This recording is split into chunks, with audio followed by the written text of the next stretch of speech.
For our students in private voucher schools, the accountability system consists of a legislature which makes it a point to be ignorant of what is being taught and if kids are being taught, so long as parents are happy.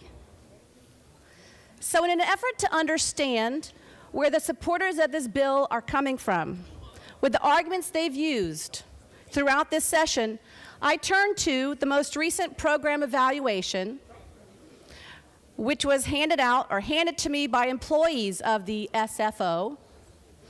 It was authored by Dr. David Figlio. It's called the Evaluation of Florida Tax Credit Scholarship Program, July 2013. I wanted to get a better picture of what our students are being taught in these schools, and for those of you who haven't taken the time to read Dr. Figlio's report, I strongly encourage you to do so. Some of you may recall that in the committee a few weeks ago and on Wednesday, I shared my experience in the classroom. I shared with you that children, including ones I've taught, often return to the public school classroom from voucher schools, except this time they're even farther behind than when they left. Not only is this gut-wrenching to witness, but it's a situation that the SFO must know about because it's on page 28 of Dr. Figlio's report. The last paragraph on that page begins, "As can be seen from the chart above, program participants who return to the public sector perform worse on the FCAT than did other subsidized meals recipients who never participated in the program.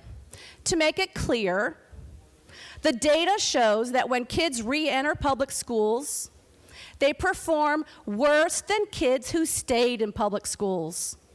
But that's only one comparison. What's even more disturbing is the fact that these children had lower FCAT scores upon return than they did when they left the public schools in the first place. It's right there on page 28. Why is this acceptable to you? I think of the students that I've taught and I'm pretty angry. I'm angry at the thought that an organization would know about this problem, that the legislature now knows about this problem, and still allows students to fall behind. That kind of negligence is exactly what I'm referring to when I say this bill allows the Florida legislature to abdicate its responsibility to our children.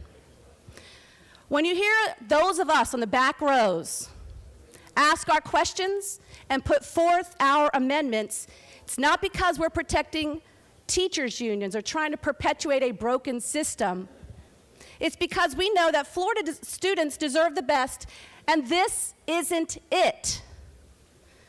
Public schools require at least 95% of eligible students in every school to take a test.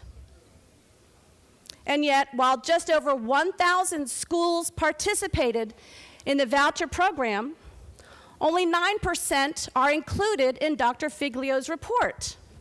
And that's after rounding up.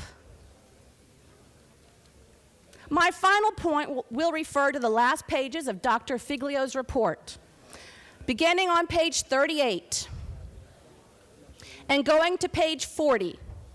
There you'll find a list of the lowest performing schools who have received vouchers and reported test scores. The schools listed are actually achieving negative gains, if you can call that an achievement.